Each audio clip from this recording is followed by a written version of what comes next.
Driver ও খালাসিদের রাস্তায় দাঁড় করিয়ে ধমক দেওয়া নয়, বরঞ্চ তাদেরকে বিনা ব্যয়ে স্বাস্থ্য পরীক্ষা করানো হলো, দেওয়া হলো পাশে থাকার বার্তা। পুলিশ ডে পালন করে এভাবেই হাওড়া সিটি পুলিশের পক্ষ থেকে অঙ্কুরহাটি জেপিহাটে ড্রাইভার ও খালাসিদের পাশে থাকল পুলিশ। সোমবার সকালে এখানে পুলিশ ডে পালন করা হলো, যেখানে হলো স্বাস্থ্য পরীক্ষা শিবির। ড্রাইভার খালাসি ছাড়াও সাধারণ মানুষদেরও স্বাস্থ্য পরীক্ষা করানো হলো এই স্বাস্থ্য পরীক্ষা শিবিরে। মূলত 2011 সালের 1 সেপ্টেম্বর হাওড়া কমিশনারেট স্থাপন হয়। পরবর্তীকালে মুখ্যমন্ত্রী মমতা বন্দ্যোপাধ্যায় 1 সেপ্টেম্বর তারিখে পুলিশ ডে পালন করার ঘোষণা করেন। এদিন হাওড়ার অঙ্কুরহাটিতে পুলিশ ডে পালনে হাওড়া সিটি পুলিশের আধিকারিকরা উপস্থিত ছিলেন। স্বাস্থ্য পরীক্ষা শিবির ছাড়াও নানা অনুষ্ঠান অনুষ্ঠিত হয় এদিন এখানে। হাওড়া সিটি পুলিশের এসিপি 3 ট্রাফিক অতীন্দ্রনাথ মুখার্জি বলেন, পুলিশ সবসময় মানুষের পাশে থাকে, মানুষকে পরিষেবা দিতে চায়, কিন্তু কিছু ক্ষেত্রে সমস্যা আছে। যেমন কোনা এক্সপ্রেসওয়েতে রাস্তা অর্ধেক হয়ে গিয়েছে, মানুষের সমস্যা হচ্ছে, কিন্তু কোনো কিছু সমস্যা হলে পরবর্তীকালে ভালো কিছু পাওয়া যায়। ঠিক তেমনি কোনা এক্সপ্রেসওয়েতে যখন রাস্তা তৈরি হবে তখন মানুষ উপকৃত হবে বলে। আপনারা দেখছেন H+ city news.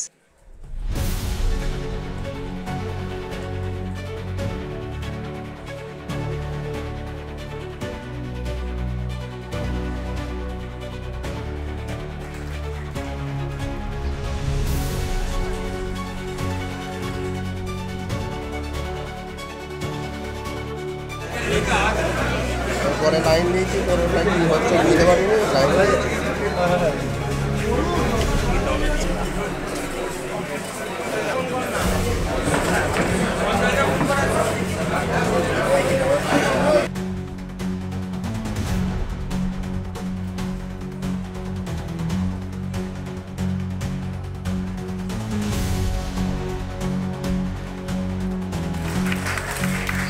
Thank you sir.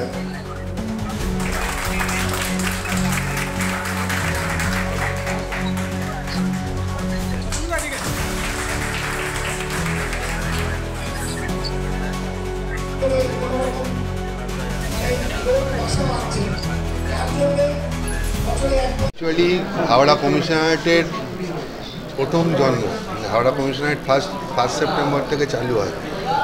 আর 1900 পরীক্ষার একটা সুযোগ করে দেওয়া হয়েছে, যাতে ভবিষ্যতে তাদের স্বাস্থ্য ভালো থাকে এবং তারা আমাদের সাথ দিতে পারে। স্যার, পুলিশ ডেতে আজকে কি মেসেজ দেবে আপনাদের তরফ থেকে? দেখুন, পুলিশ ডেতে মেসেজ যেটা দেওয়ার সেটা হচ্ছে আমরা সবসময় চেষ্টা করি জনগণকে সুস্থ পরিষেবা দেওয়ার।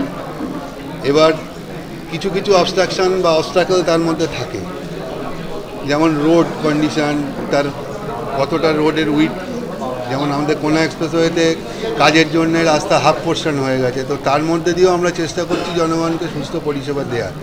এবার একটা জিনিস যখন তৈরি হয় সেটা ভবিষ্যৎ চিন্তা করে, যে ভবিষ্যতে জিনিসটা তৈরি করে দিলে সেটাতে স্মুথ জার্নি পাবে লোকে। তো আজকে যেটা মানে প্রত্যেকের অসুবিধা হচ্ছে সেটা ভবিষ্যতের জন্য কিন্তু ভালো হবে। তো আজকে আমাদের বলার এটাই যে আমাদের সাথে একটু সহযোগিতা করুন, ভবিষ্যতে আমরা ভালো সেবা, আরও ভালো পরিষেবা দেওয়ার চেষ্টা করব। আমাদের সাথে থাকুন।